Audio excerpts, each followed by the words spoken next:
우리가 자녀를 키우면서 우리의 자녀가 무엇을 잘못했을 때 우리는 타임아웃이라는 것을 해본 적이 있으실 겁니다. 어렸을 때 타임아웃을 당하면 참 슬픕니다. 눈물을 흘리기도 합니다. 벽을 바라보고 손을 들고서 손은 아픈데 하얀 벽만 바라보면서 서 있습니다. 여러분, 그 모습을 보면서 고소하다라고 생각하는 부모는 한 명도 없을 겁니다. 만약에 자녀가 타임아웃하는 모습을 보면서 저놈의 자식 하던지 보니까 되게 고소하다 그랬다면 부모가 회개를 해야 합니다. 부모가 마음이 아픔에도 불구하고 자녀를 타임아웃 시키는 이유, 또는 어렸을 때 회초리로 손대 그래갖고 손을 때렸던 이 일들은 전부 다 그들을 사랑했기 때문입니다. 자녀를 사랑하기에 자녀가 그릇되지 아니하고 올바른 길을 가기를 원했기 때문입니다. 오늘 에스겔서를 저희들이 1장부터 계속해서 해나가고 있는데요, 계속 반복되어지는 단어가 있습니다. 바로 심판이라는 단어입니다. 오늘 21장 1절에서 17절은 이 심판을 어떻게까지 표현하고 있냐면, 칼집에서 칼을 뽑았다. 그리고 이 뽑힌 칼은 그냥 칼집으로 들어가지 아니하고 분명히 베겠다라고 이야기해요. 엄청나게 무서운 말씀입니다. 그러나 누누이 계속 이 말씀 가운데 반복되어지는 이야기가 있습니다. 심판의 목적이 심판이 아니라 회복이라는 사실이에요. 하나님은 하나님으로부터 멀어진 영혼들이 이 과정들을 통해 다시 주님 앞으로 돌아오기를 원하고 계신다는 사실이에요. 그래서 계속 반복되어지는 이야기가 있습니다. 그것이 뭐냐면 심판, 하나님의 심판이 이루어진다. 그리고 그 심판이 이루어지고 영혼들이 회개하고 그 회개 가운데 다시 주님 앞에 돌아오게 되어지는 회복의 역사. 그래서 우리의 삶 속에 오늘 에스겔서의 말씀처럼 이렇게 무섭고 심각한 이야기가 이루어진다 할지라도 이 일은 분명히 하나님께서 우리가 돌아오기를 원하시는 아버지의 사랑의 마음이 담겨 있다는 사실입니다.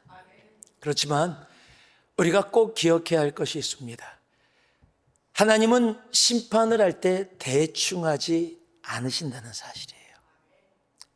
하나님이 말씀하신 죄의 대가, 심판은 분명히 온다라는 사실이에요. 오늘 지금 에스겔서에서 계속해서 에스겔을 통해서 예언하라, 예언하라, 예언하라고 하는 이유는 뭐냐면, 지금 많은 사람들이 죄로 인해서 하나님의 심판 과정 속에서 바벨론에 잡혀갔습니다.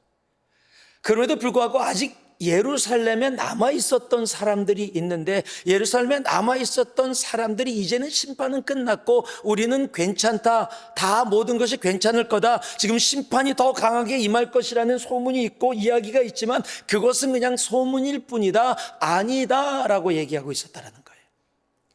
여러분, 우리는요, 우리의 삶에 죽음이 있다는 것을 다 알고 있습니다. 그러면서도 그 죽음이 나하고는 상관이 없다라고 생각하면서 살아가고 있어요. 나는 아직 살 날이 창창하다라고 생각합니다. 분명히 성경에서 심판을 이야기하고 있고 인생의 끝을 이야기하고 있음에도 불구하고 우리는 그 끝이 나하고는 상관없는 것이라고 생각할 때가 많이 있다는 거예요.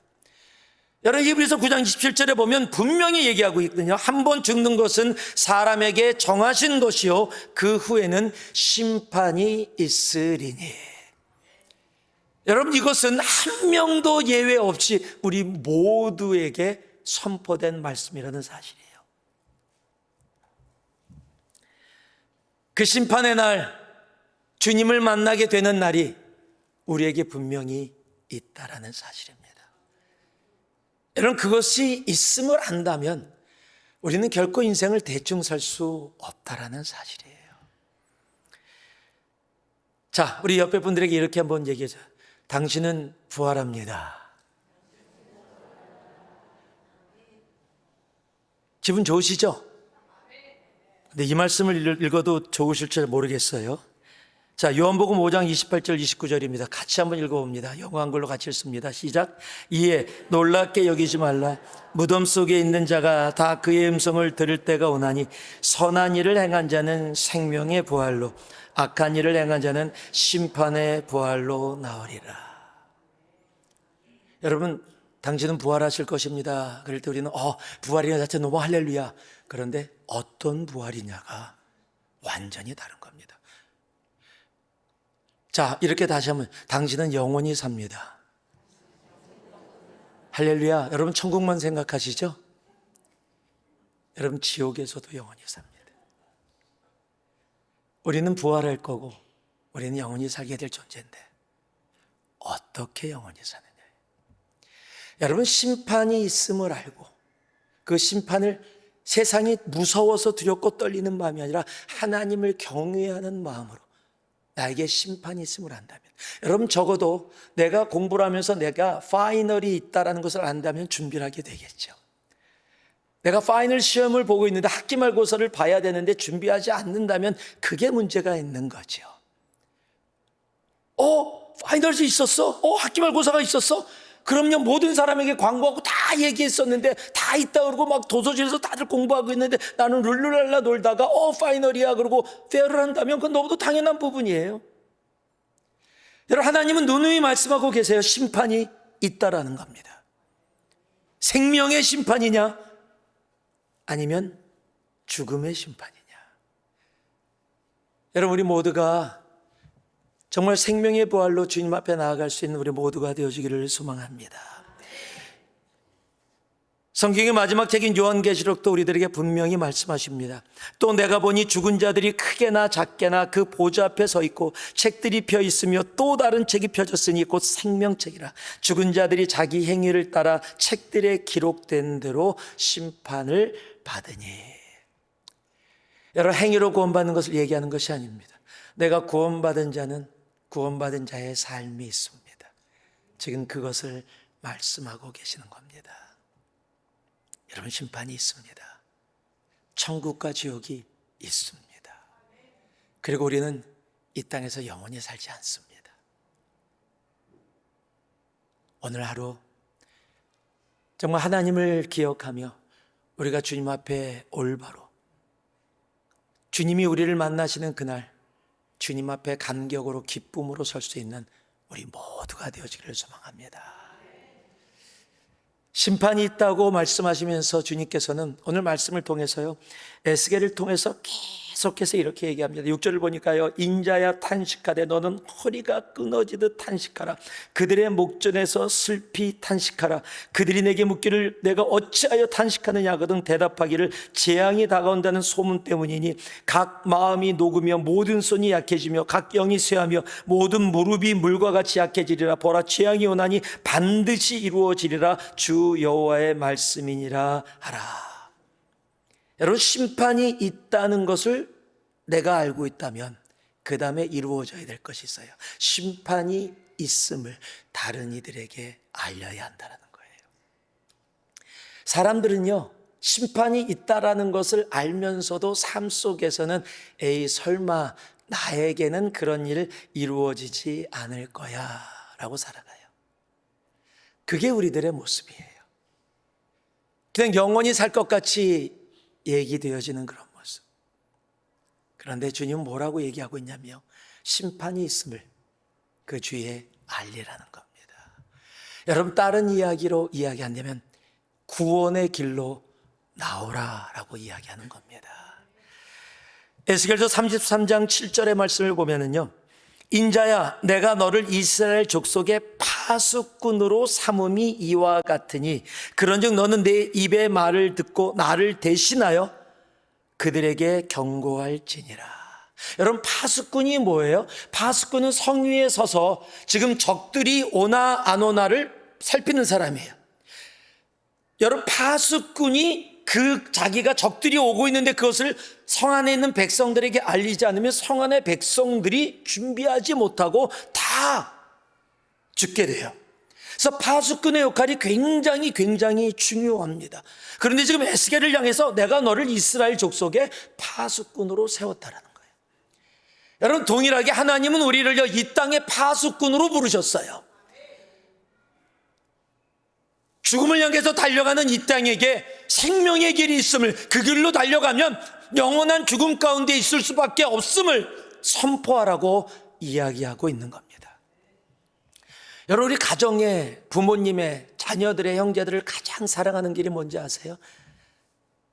바로 그들에게 그렇게 살아가면 영원히 죽을 수밖에 없음을, 그래서 구원의 길로 나오게 함을 여러분 눈물로 기도하고 눈물로 전해야 하는 거예요.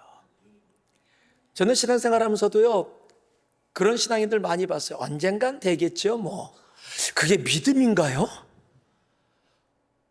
당신들 딸인데 아유 요즘 교회 못 나가고 있는데 언젠간 되겠죠. 아니요. 당신들 아들인데, 당신들 남편인데, 아내인데, 부모인데, 형제인데, 사랑하는 친구들인데 언젠간 되겠죠?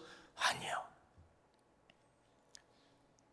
여러분, 목숨 걸고 기도해야 합니다.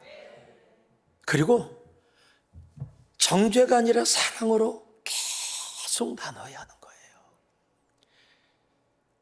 우리가 정말로 주님이 이 땅에 오신다는 것을 알고 인생의 끝이 있음을 안다면, 그리고 그것을 살아가는 사람이라면 우리는 결코 전하지 않고는 견딜 수 없어야 하는 겁니다. 이사야서도 이렇게 얘기합니다. 크게 외치라. 목소리를 아끼지 말라. 내 목소리를 나팔같이 높여 내 백성에게 그들의 허물을, 야곱의 집에 그들의 죄를 알리라. 제가 요즘 정말 감사하는 것이 하나 있는데, 그것이 우리 성도님들이 복음에 대한 열정을 갖고 있다는 거예요.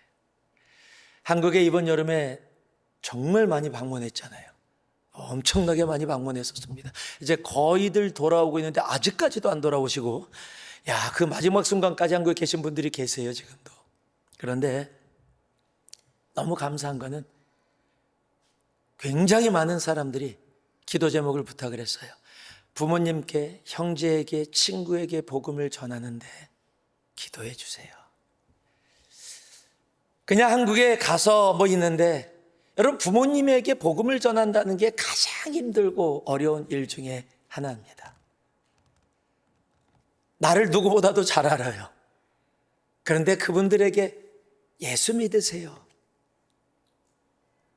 여러분 그게 당연하게 그냥 크리스찬이 되세요라는, 종교를 바꾸세요, 무종교에서 종교를 가지세요가 아니잖아요. 영원한 죽음에서 영원한 생명으로 옮겨지는 놀라운 일이잖아요. 여러분 구원이 되어지고 안 되어지는 우리가 할 수 있는 건 없어요. 그건 하나님이 하시는 일입니다. 그러나 적어도 내가 사랑한다는 나의 가족들에게 복음을 전한다는 일, 여러분 그거는 타협할 수 있는 일이 아니라는 사실입니다. 그런데 우리 성도님들이 그 일을 시작했다는 거예요.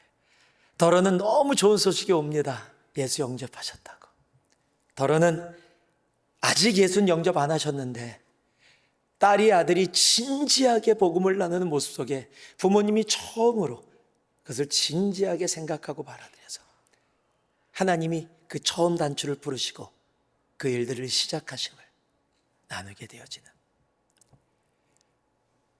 여러분 복음을 전하는 일은, 심판이 있음을 알리는 일은 옵션이 아닙니다.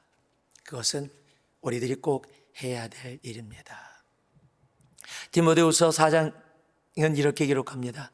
하나님 앞과 살아있는 자와 죽은 자를 심판하실 그리스도 예수 앞에서 그가 나타나실 것과 그의 나라를 두고 엄히 명하노니 너는 말씀을 전파하라. 때를 얻든지 못 얻든지 항상 힘쓰라. 범사에 오래 참음과 가르침으로 경책하며 경계하며 권하라. 상황이 되지 않아서요가 아니라는 겁니다. 때를 얻든지 못 얻든지 나누라는 겁니다. 여러분 심판이 있음을, 그래서 그 심판 가운데 구원의 자리에 나아가야 됨을 여러분 나눌 수 있는 우리가 되어지기를 소망합니다. 나는 말을 잘 못해서요, 나는 성경 지식이 부족해서요, 그건 이유가 되지 않습니다. 그냥 가서 하나님이 아빠를, 엄마를, 너희들을 너무너무 사랑해. 여러분, 저희 교회에서 오랫동안 함께 기도했던 가족이 있습니다. 아내는 믿는데 남편은 믿지 않았어요. 근데 교회는 착한 남편이라서 계속 따라 나왔습니다. 그런데 드디어 바로 얼마 전에 어떠한 일이 계기가 돼서 오랫동안 기도해 왔는데, 기도 부탁했는데, 여러분, 아내가 남편에게 복음을 전했어요. 복음 팔찌를 가지고 복음을 전했습니다. 여러분, 아마 제일 힘든 것 중에 하나일 거예요. 아내가 남편에게 할 수 있는 거 보통 많이 하는 분들이 교회 가자, 교회 좀 나와, 여러분 그렇게 하는. 근데 그 자매가 뭐라 했냐면, 난 당신을 너무너무 사랑해. 너무너무 사랑해서 당신과 영원히 함께하고 싶어. 그런데 이 땅뿐만 아니라 천국에서도 당신과 영원히 함께하고 싶어. 그런데요, 그렇게 오래 기도하고 그렇게 했는데 하나님이 그날 남편의 마음을 여셔서 예수를 영접하고 구원의 자리에 나오게 하셨다는 사실이에요. 여러분, 놀라운 일들이 이루어지고 있는 거예요. 뭐 그런가? 아니요. 그게 그런 일이 아니거든요. 정말 눈물로 오랫동안 기도했는데 하나님의 때 그 기도를 들으시고 응답하신다는 거예요. 여러분, 복음은 멈출 수가 없습니다. 두려워서 떨려서가 아니라 하나님이 우리를 너무도 사랑하시고 내가 사랑하는 영혼들을 하나님이 나보다 더 사랑하신다는 것을 안다면 우리는 복음 전하는 일을 멈춰서는 안 되는 것입니다. 그리고 오늘 말씀으로 마지막으로 이 말씀 속에서 우리에게 한 가지 더 이야기하는 것이 있습니다. 바로 회개하고 돌아오라는 겁니다. 여러분, 주님 말씀은 언제나 회개하고 돌아와라, 돌아와라 라고 반복해서 말씀하고 계시는 겁니다. 여러분, 하나님의 심판은 이런 말씀이 있어요. 너무도 귀한 말씀인데 제가 뒤에서 적어왔어요. 하나님의 심판의 칼은 십자가에서 멈춥니다. 여러분, 지금 오늘 말씀이 하나님의 칼을 뽑으셨다고 했는데, 여러분, 칼을 뽑으셨다는 것은 죽음이라는 겁니다. 그런데 그 하나님의 진노의 칼이 멈추는 장소가 있는데 바로 십자가라는 거예요. 십자가만이 살 길입니다. 여러분, 그래서 우리로 회개하고 다시 십자가 앞으로 나오라라고 말씀하시는 거예요. 우리가 구원을 받았다고 할지라도 내 삶이 구원의 삶이 되어지지 아니하고 세상의 삶으로 나아가고 있었다면, 내가 구원은 받았지만 내 삶이 구원의 삶이 아니었다면 오늘 다시 그 십자가의 첫사랑으로 돌아올 수 있기를 소망합니다. 그래서 하나님께서 우리들에게 이루시고자 하는 그 놀라운 자리에 함께 나아가기를 소망합니다.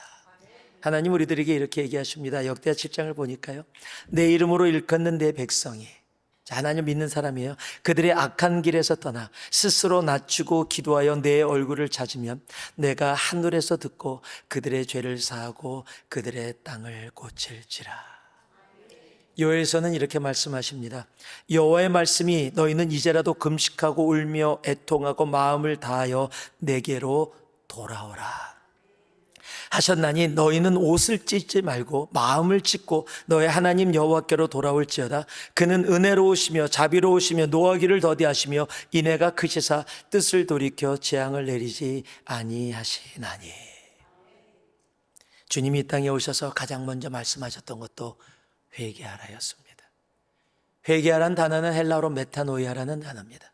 메타노이아라는 단어는 내가 가던 잘못된 길에서 돌이켜 다시 하나님의 품으로 돌아오라라는 겁니다. 오늘 이 시간 우리가 주님 앞에 다시 돌아갈 수 있는 이 시간이 되기를 소망합니다. 내가 사랑하는 사람들이 회개하고 주님의 품으로 돌아올 수 있기를 소망합니다.